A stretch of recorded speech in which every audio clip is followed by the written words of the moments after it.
আসসালামু আলাইকুম সুপ্রিয় দর্শক। রাশিয়া ইউক্রেন যুদ্ধ বন্ধ করার জন্য ডোনাল্ড ট্রাম্প ভ্লাদিমির পুতিনের কাছাকাছি এসেছেন। দুই নেতার মধ্যে ফোনে আলোচনা হয়েছে। তারা একজন অন্যজনকে নিজেদের দেশে দাওয়াত দিয়েছেন এবং রাশিয়া যুক্তরাষ্ট্র একসঙ্গে কাজ করবে এ বিষয়ে তারা একমত হয়েছেন। রাশিয়ার সঙ্গে যুক্তরাষ্ট্রের সম্পর্ক বাড়াতে গিয়ে ইউরোপের সঙ্গে কি যুক্তরাষ্ট্রের সম্পর্কের একটা টানাপোড়েন তৈরি হয়ে গেল?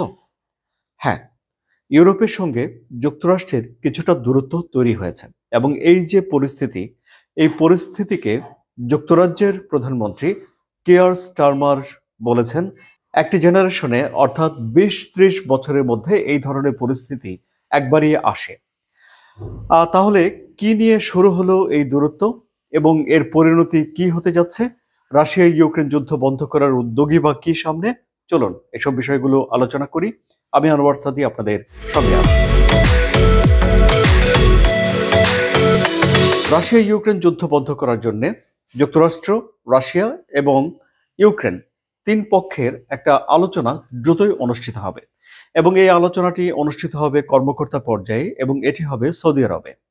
শিগগিরই যুক্তরাষ্ট্রের পররাষ্ট্রমন্ত্রী, হোয়াইট হাউসের নিরাপত্তা উপদেষ্টা তারা সৌদি আরবে যাচ্ছেন। যদিও এখনো ইউক্রেন স্পষ্ট করে বলেনি যে তারা সেখানে যাওয়ার জন্য দাওয়াত পেয়েছে।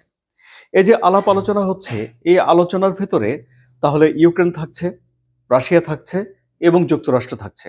সুপ্রিয় দর্শক, ইউরোপের কিন্তু এখানে কোনো উপস্থিতি নেই এবং ইউরোপ যে এই আলোচনা প্রক্রিয়ার ভেতরে থাকবে না এটি স্পষ্ট করে ঘোষণা করে দিয়েছেন রাশিয়া ইউক্রেন যুদ্ধ বন্ধ করার জন্য ডোনাল্ড ট্রাম্পের বিশেষ দূত কেইথ কিলাক। এই যে মিউনিখে যেই নিরাপত্তা সম্মেলন হচ্ছে, সেই সম্মেলনে তিনি বক্তৃতা করেছেন এবং সেই সম্মেলনে তিনি বক্তৃতায় স্পষ্ট করে বলেই দিয়েছেন যে রাশিয়া ইউক্রেন যুদ্ধটা বন্ধ করার জন্য পরামর্শ ইউরোপের কাছ থেকে নেওয়া হবে, কিন্তু এই আলোচনা প্রক্রিয়ায়, যুদ্ধ বন্ধ করার প্রক্রিয়ায় ইউরোপ থাকবে না। কেন যুক্তরাষ্ট্র এই বিষয়ে গেল, মানে এই সিদ্ধান্ত নিতে গেল? এর যুক্তি দিতে গিয়ে বলা হয়েছে যে এই যুদ্ধ বন্ধ করার জন্য যদি বেশি দেশকে ইনভলভ করা হয়, বেশি দেশকে জড়িত করে ফেলা হয়, তাহলে তা ব্যর্থতা ডেকে আনে। তার মানে বাংলায় আমরা এই যে একটা প্রবাদ বলি যে অতি সন্ন্যাসীতে গাজন নষ্ট। ডোনাল্ড ট্রাম্প তাহলে এই প্রবাদে আস্থা রাখছেন যে যুদ্ধ বন্ধ করার জন্য তিনি বেশি দেশকে এখানে ইনভলভ করতে চাচ্ছেন না। এর আগে রাশিয়া ইউক্রেনের ভেতরে যে যুদ্ধ হয়েছে, সেই যুদ্ধ বন্ধ করতে গিয়ে ইউরোপ একটা উদ্যোগ নিয়েছিল এবং সেই উদ্যোগ ব্যর্থতায় পর্যবসিত হয়েছিল, যে ব্যর্থতা এখনো ইউরোপকে তাড়া করে ফেরে। সুপ্রিয় দর্শক, আপনাদের মনে আছে নিশ্চয়ই যে ২০১৪ সালে রাশিয়া ক্রিমিয়া দখল করে নেয়। এখনো রাশিয়া ক্রিমিয়াকে নিজেদের অধিকৃত অঞ্চল হিসেবে রেখেছে। ক্রিমিয়ার ব্ল্যাক সির তীরে এটি ভৌগোলিকভাবে গুরুত্বপূর্ণ একটি জায়গা। তখন মিনস্ক নামে একটা চুক্তি করে যুদ্ধবিরতি হয়েছিল রাশিয়া এবং ইউক্রেনের ভিতরে এবং সেটির উদ্যোগ নিয়েছিল ইউরোপ এবং সেই চুক্তিটি ব্যর্থ হয়েছিল এবং ওই ব্যর্থতাকে এখন মিস্টার কিথ ক্যালগ সামনে নিয়ে আসছেন। এনে বলছেন যে বেশি দেশ যদি অংশগ্রহণ করে তাহলে এখানে ব্যর্থতা আসতে পারে বা যুদ্ধবন্ধের আলোচনা নাও এগোতে পারে। এই যে বিষয়টিকে কি ইউরোপ ভালোভাবে নিচ্ছে? না। এর মধ্যে ইমানুয়েল ম্যাক্রন আগামী সপ্তাহে একটা জরুরি বৈঠক ডেকেছেন, যে বৈঠকে ইউরোপের দেশগুলো সেখানে যোগ দেবে এবং উদ্ভূত এই পরিস্থিতি নিয়ে আলাপ আলোচনা করবে। অর্থাৎ রাশিয়া ইউক্রেন যুদ্ধ বন্ধ করার জন্য যে প্রক্রিয়া চলছে, যা যা উদ্যোগ নেওয়া হচ্ছে, এই বিষয়গুলো নিয়ে সেখানে আলাপ আলোচনা হবে। মজার ব্যাপার হলো যে পোল্যান্ডের পররাষ্ট্রমন্ত্রী জানাচ্ছেন যে ইমানুয়েল ম্যাক্রন এই যে বৈঠক ডেকেছেন তার অফিসিয়ালি এই বৈঠকটি ডাকেননি, অর্থাৎ অফিসিয়ালি এটি ঘোষণা করেননি। এখন যুক্তরাষ্ট্রের সঙ্গে ইউরোপের এই যে দূরত্ব তৈরি হয়েছে, এই দূরত্বের বিষয়টি যুক্তরাজ্যের প্রধানমন্ত্রী কিয়ার স্টারমার তিনি বিষয়টি জানেন এবং এই নিয়ে তিনি কথা বলেছেন। তিনি মনে করেন যে এই দূরত্ব দূর করার জন্য তাকে কাজ করতে হবে। আগামী মাসে ডোনাল্ড ট্রাম্পের সঙ্গে তার দেখা হওয়ার কথা রয়েছে এবং সেখানে তিনি ইউরোপের নেতাদের যে অবস্থান আছে সেটা তুলে ধরবেন এবং ইউরোপ যুক্তরাষ্ট্রের মাঝখানে যে দূরত্ব আছে সেটি কমিয়ে আনবেন বলে আশা করা হচ্ছে। তিনি একটি মনোযোগ দেওয়ার মতো কথা বলেছেন যে এই ধরনের সিচুয়েশন এক জেনারেশনে বা ২০ থেকে ৩০ বছরের মধ্যে একবারই আসে। বাস্তবতার নিরিখে এখন এই সিচুয়েশন ট্যাকেল করা দরকার বলে তিনি মনে করেন। জেলেনস্কি আগেই এই মিউনিখ সম্মেলনে সতর্ক করে বলেছিলেন যে যুক্তরাষ্ট্র হয়তো এই শান্তি আলোচনায় ইউরোপকে বাদ দিতে পারে এবং জেলেনস্কি তাগিদ দিয়েছিলেন যে ইউরোপের আসলে একটা নিজস্ব সেনাবাহিনী থাকা দরকার। আপনারা জানেন যে ইউরোপ তার নিরাপত্তার জন্য যে ন্যাটো গড়েছে যুক্তরাষ্ট্রের সঙ্গে, এই ন্যাটো গড়ার উদ্দেশ্যই ছিল তখনকার সোভিয়েত আমলের প্রভাব থেকে বা সোভিয়েতের ভয় থেকে তারা এই ন্যাটো জোট তৈরি করেছিল।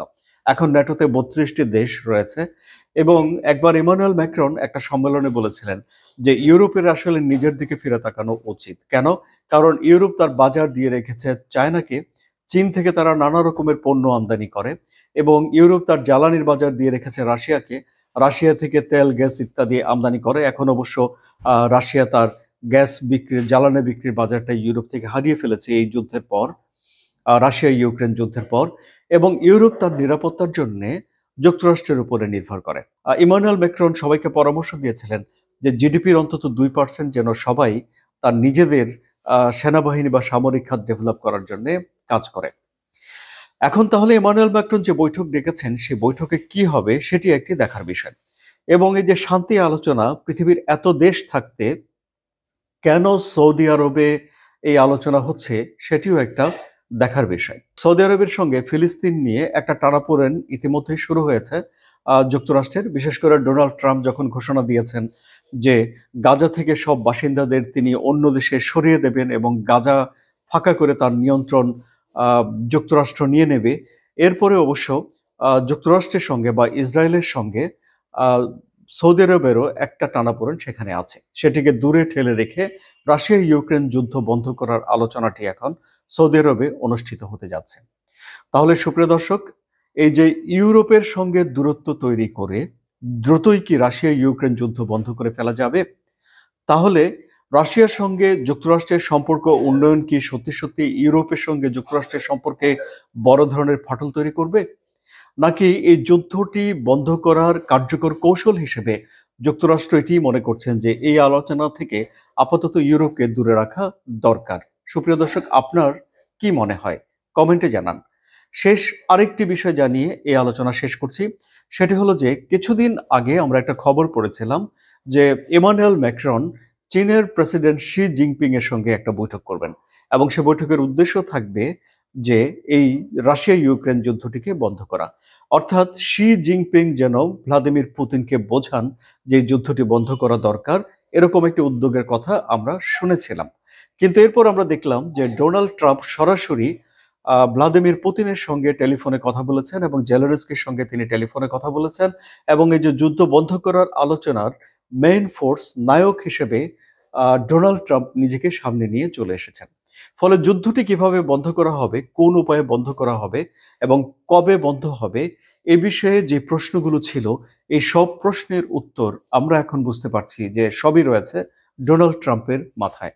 অর্থাৎ যুদ্ধ বন্ধ করার পুরো রূপরেখাটি ডোনাল্ড ট্রাম্প তার নিজের মাথায় নিয়ে বসে আছেন এবং তিনি তার বিশ্বস্ত লোকদেরকে দিয়ে এই রূপরেখা বাস্তবায়িত করছেন। আলোচনা কেমন লাগলো সুপ্রিয় দর্শক?